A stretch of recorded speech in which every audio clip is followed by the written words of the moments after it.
Hey guys, welcome to Brian's Man Cave. Well, today, it's Easter Sunday. I've been sitting here thinking about some of the stuff that I've just seen on some of the videos I've watched, and I was looking at some of my other stuff, just kicking around in the man cave, and I started to really think about collecting, uh, basically for the sense of collecting. Now, what I mean is, I'm into, obviously I like the Atari stuff. I like to, when I go into a flea market, I like to look for Atari games, and especially ones I don't have. Obviously, I don't go buying stuff I already have, but I always like to look for unique stuff. You never know what you're gonna find, like video game wise, or even if you can find things like joysticks, but there are some things that I've seen, and I guess the last video I watched about this kind of stuck to my head. Gen X Gamer, he did a video showing off a device, a quite interesting device. I can't remember the exact name of it, but it basically was a device you plugged into your Atari, and it's from the past. It's from 1983, obviously, and you connect it to a phone line, and it's kind of like the internet in a sense. You would be able to go onto this specific board that was set up online. I'm talking about this in a different sense than what we think of online today. Obviously, there was no internet like we have today, but you would connect to this service, and then you'd be able to essentially download a game. And this device, it's pretty much useless today. That service no longer exists, so plugging the thing in doesn't really do much for you. In his video, and he shows that off, he puts it in, he turns it on, and it goes to a screen, and it just says, loading or whatever, trying to download or connect. And that's it. That's all that thing does. And this was made in the 83, around the time of the North American crash. So I'm not sure if anybody would have any real nostalgia for that thing. It didn't seem like it really took off. It didn't really, it didn't have the library of games. It didn't have, that type of thing. But anyways, it didn't take off. But the item still exists. You could find them in, wherever. So he was showing it off that his daughter was selling it in a retro gaming store. And I thought, why would I buy that? Why would anybody buy that? Now, okay, some people will, because they're completionists, or they just love to have that retro nostalgia stuff sitting on their shelves. Which is fine, but to me, I don't see any use for it if I can't do anything with it. I can kind of get it that it looks cool or something. It's a showpiece. You can pull it out and show people. And there's a lot of devices, and I've started thinking about all the different things people buy that are pretty much that. And not just the Atari. I mean, I do remember another video. I'm sorry, I can't remember who did this video, but it was another device that was made by Atari or an offshore company about copying cartridges, or being able to copy a cartridge, and it only worked for a specific type of company. And again, it was a product that you would buy it and you wouldn't do anything with it. You would just kind of put it on your shelf. And it's not just the Atari era. It's also, like, say, the Nintendo era. I can imagine how many people right now have a Power Glove and they don't use it. They just put it on their shelf. They have it sitting there, the glove, it's a fun thing to have. You could talk about the Wizard movie where he's like, you better keep your Power Glove off my girl, or whatever. And we all know that device really didn't fly. It just, a lot of people complained it was no good. There's only a small amount of games that you could actually play with it.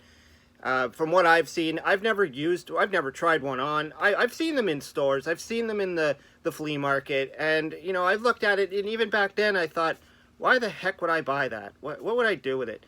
I mean, it would be fun to try it at least once. I wouldn't mind giving it a shot. But the way I look at it, it was their first attempt at doing something like what the Wii ended up doing. The motion control. It just didn't fly, especially for the games that they were expecting you to use it with, like Punch Out or whatever. I mean, in the Wizard movie, he uses it to play Rad Racer, which is weird. You're like, I didn't get that. Maybe it was supposed to simulate the wheel or something, but Rad Racer is like, I don't know. Anyways, my point is, how many people end up buying these things? There was a few other devices. I remember seeing them, just interesting devices that did things in the past that just don't do it anymore. They just don't work. Rob the Robot also comes to mind. I know I understand that was initially sold with the Nintendo Entertainment System, which is why it's the NES, because they thought of, this can't just be simply a video game console. It has to be a full-blown entertainment center. Like that was their mindset. They were like, there's no way we're going to sell this to the North American market as another Atari, because people were, at that time, we were kind of done with the consoles. They were moving on to the computer systems. Even myself back then, I was, probably more on my Commodore 64 than I was on my Intellivision, because, the computers could do much more. And so when they had to sell the Nintendo to North America, or the Famicom, what it was called in Japan, they were like, we need to have toys, or we need to have something that says that this is not just a console that plays a video game. This is a full-blown entertainment center. This has a robot. This has, these gadgets. So, yeah, they had to come up with all this stuff. I remember there was a mat you can lay on the floor and do, like, twister or dancing and stuff. There was all these little peripherals, I guess you want to call them that probably nobody will ever use today. Rob the Robot, I was thinking about how, I guess there's the one game, Gyromite, I think that's what it was called, Gyromite, that you needed the robot to play the other player, which was, to me, just kind of gimmicky in itself. I never really cared about it. When I was a kid, I remember seeing the commercials for it, and I'm like, that just seems pointless to me. It's almost like you just need the computer player. And the robot was just kind of like this novelty item that would just sit there and, whatever. So I never bothered with it. I never bought it. But there's a lot of things that, you probably buy these things just to put it on your shelf and look at it. It would be cool. Yeah, we look, Rob the Robot sitting on my shelf. But how many people are going to take the time to set that thing up and get it to play this game of Gyromite? I think there might have been one other game they could play or something. Just for that novelty's sake, I think people just collect. Now, we all do. We all collect stuff for the sake of it. I'm not saying that it's dumb to collect things that, especially that don't do anything. I mean, I have this Hallmark ornament thing, and this is a Nintendo controller, NES controller. I didn't even take it out of the box. I got it as a gift. Now, this is type of stuff that people do collect, and I've seen videos where people are buying the ones that look like a little Nintendo in there. All the different consoles, probably a Sega one.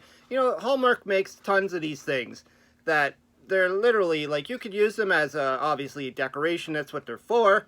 This is supposed to be like a, I guess it would be a Christmas tree ornament, is what you would kind of call it. They just say ornament. Like, you could use it for anything. You'd hang it anywhere. So, you end up with a lot of this kind of stuff that ends up just being collectible. For a while, I went crazy trying to find Transformers. These are obviously not the best shape. Optimus Prime is missing his fists.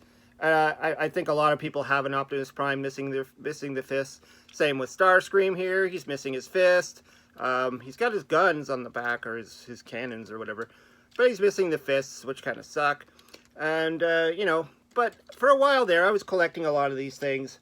And basically filling my shelf full of these Transformers and running out of room. And then I had to realize I'm just buying this stuff and putting it on the shelves and it's just sitting there. For what? I mean, I had a nostalgia to the Transformers when I was a kid, and that was cool and all, and I played with them. But, being an adult, I'm not going to sit there playing with my toys anymore. So they're just going to sit there on the shelf and look cool to me. But that's about it. And another thing that I kept, and I've talked about this, is Donkey Kong. I'm not, I'm not 100% sure that this was the very one I had as a child, because I ended up getting a second copy of the game at some point, and I think the two got mixed up, so I don't know which one is actually the one I had from my childhood, but I got this as an Easter gift back when I don't even know how old I was, 6, maybe 7. I got the Donkey Kong game, and I was really thrilled. I was really excited. I couldn't wait. I had to run downstairs and play it. And when, the whole Intellivision era was over, when I was on like later things, I ended up selling off my Intellivision, and the only thing I kept was this. And I kept this for memorabilia, kind of nostalgia for myself. And I never thought I'd ever play it again. I never thought back then I'm one day going to play an Intellivision again. I didn't think it would be possible. It was gone. I thought, there's no way. They're all gone. They're not going to work. I figured I was holding on to this just because I was holding on to this. Because I just remember I had these memories and I wanted to keep them. But of course now today I'm actually able to play it, which is really cool. I could play it in so many different ways. I could play it on my PC, I could play it on the Intellivision, I could play it, whatever. I can keep playing it. I could load it onto the flash cart, play it on my TV here. But back then I never thought about it, and I thought, I'm just holding on to this, and I'm just always going to hold on to it. And that's just it. But there's a lot of other things that you look at and you're like, why am I keeping this? It kind of relates back to a video I talked about earlier, which RGT85 did a video on, about just getting rid of stuff that you just don't play with, or you don't use, or you don't need. Anyways, yeah, this was just circling in my head, and I thought I'd get it out there just for conversation piece. Let me know what you think. Throw some comments down below. Do you buy stuff you don't need? Do you have to have everything that has Nintendo on it, everything that has Mario on it, Donkey Kong on it, Atari on it, and you just gotta have it? Let me know. Anyways, hope you liked the video, hope you subscribe, and we'll talk to you later.